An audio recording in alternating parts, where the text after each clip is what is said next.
Thank you for having the nerve to talk to me, brother. Well, always a pleasure here. So, I first want to ask you Thank about sitting on top of the blues. And you were known for not just being a blues artist, but also doing funk and soul in your music. So, I'm curious if there was any hesitation in putting blues in the name of the title. No, I wasn't no hesitation at all. I happen to be funky, but I'm a blues man and never beat down the bush about it. It's just that the people wrote about me being funky because I'm funky, but I'm a blues funky man. I'm blues first, then I'm funky secondly. And everything I do is about the blues, and my children is blues, my family is blues. I'm the blues. I love the blues. I eat the blues. I sleep the blues. I wallow in the blues. I'm a blues man, and no doubt about it. It's just that I'm funky with it. That's all. And how long did you Yeah. spend making the Sitting on Top of the Blues album?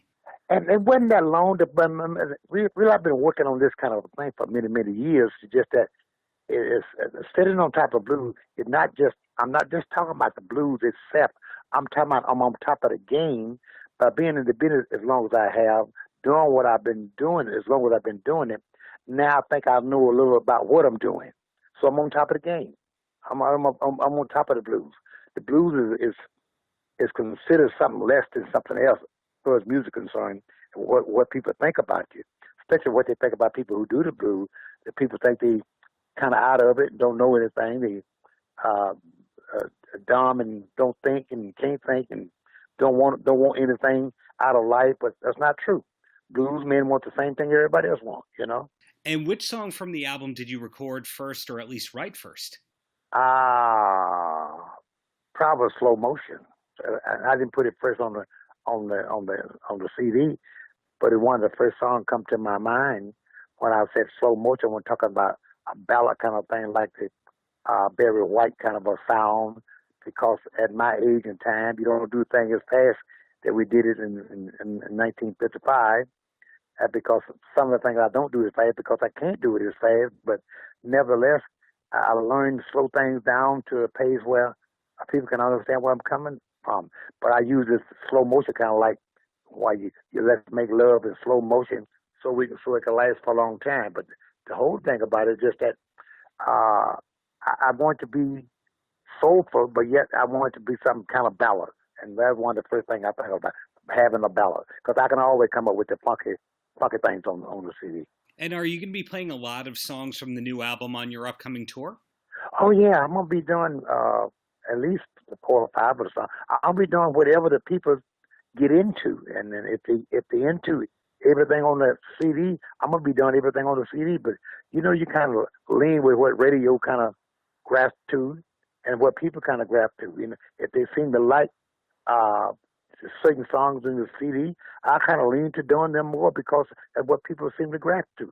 You know, the last CD that we did, Porcupine Beat, I was trying to make sure I come in somewhere in that same direction because trying to outdo your own self is the worst thing you could ever come up to.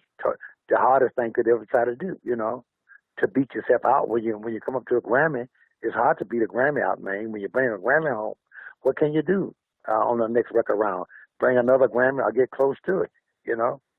So I think I picked some good choices of records because I got to keep coming up with new things, and I don't want to keep repeating in my life about things I've done before. That means you're getting stale and running out of ideas.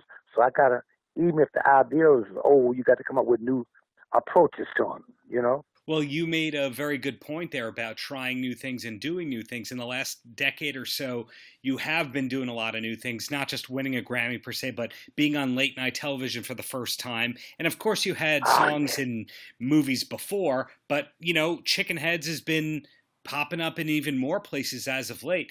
So what I want to know was when you realized that this was going to be just a long, long career, and even if you didn't just have a hit, that it wouldn't be over. No, I didn't realize it. It just happened. And 20, 30, 40 years went by before I realized that I was in the game. But I knew when I did Chickenhead 50 some odd years ago, close to 60 years ago, I knew that I was onto something because Calvin Carter was a guy that I respect with BJ Records. When I came up with the song Chickenhead. It wasn't Chickenhead, it was Chickhead. He said, we can't record a record like Chickenhead, Chickhead. I said, Chickenhead. He said, oh, yeah, you from the southern state. You from Mississippi, Louisiana, Arkansas. You down there where they eat chicken heads.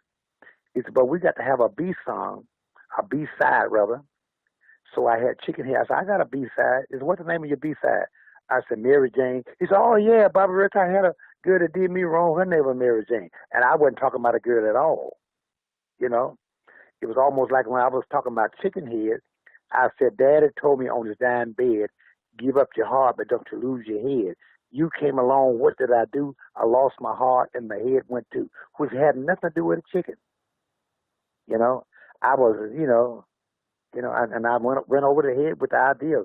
So I said to myself, I said, wow, I got me a white elephant here, so I can do whatever I wanted to do. But then I started writing other things around that to come up with songs that were real gimmicky, had two meanings to them, double entendre. And I started to kind of get into the funk thing of it, playing the blues, but putting a rhythm with them and funk with it. And I started getting by with a lot of things. And funny, and jokeified with it, I talk about things like in the past I had sung big records called My Woman Left Me for the Garbage Man. I laughed about it, but it ain't funny.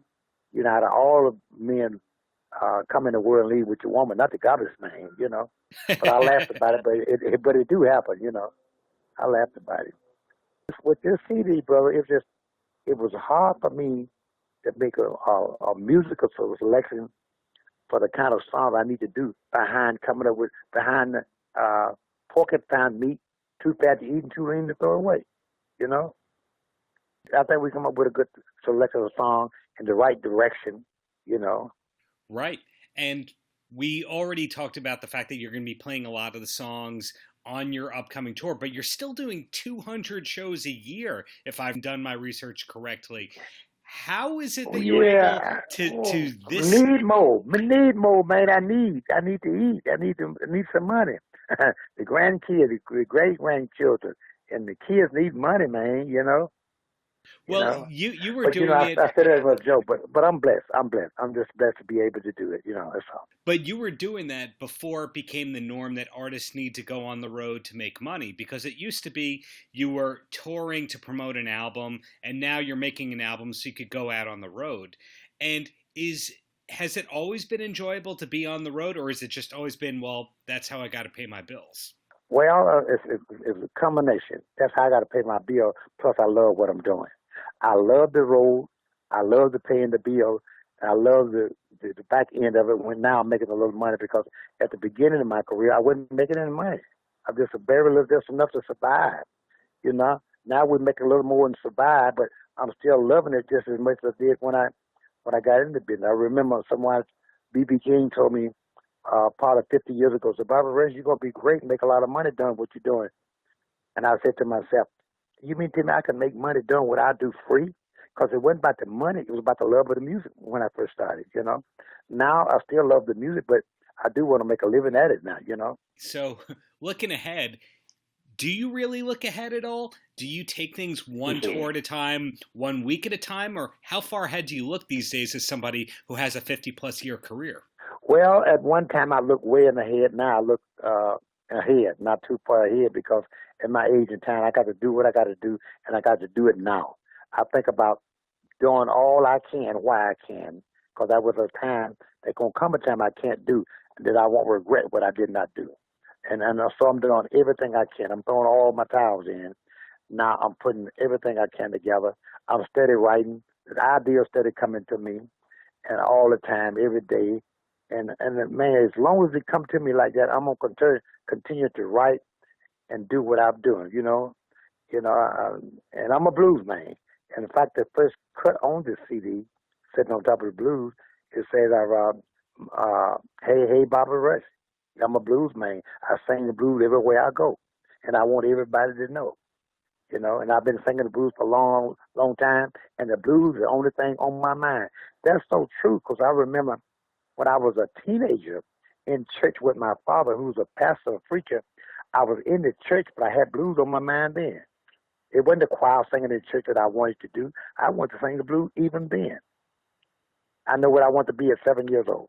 But this far into your career, is there anything that you're still hoping to accomplish? I think what I want to do now is being recognized from the public that it's not an accident of why I'm here, that I know what I'm doing. That's why sitting on top of rules is so important, be sitting on top of my game, that there's no accident that I write and do the things that I have done. It's a planned out thing, not thoroughly planned out. I love it, but it's not thoroughly planned out. But now at this point in my life, I believe I know how to write a good song. I know how to project a good song, and I know how to tell a good story. So you're going to keep doing the do. Yeah, I'm gonna tell you, that's it, man. That's it. 1975, I had a record called Do to Do. I'm gonna keep doing it, do. You know. Right on. So in closing, Bobby, any last words for the kids? For kids, try to do all you can while you can. You won't regret what you did not do if you didn't reach the goal of doing what you planned out to do. Learn what you're doing and do that well. That's my motto. I know I don't satisfy, and everybody don't like a Bobby Rush. But if I'm good at what I do, you can say, I don't like Bobby Rush, but damn, he good. That's all what matters.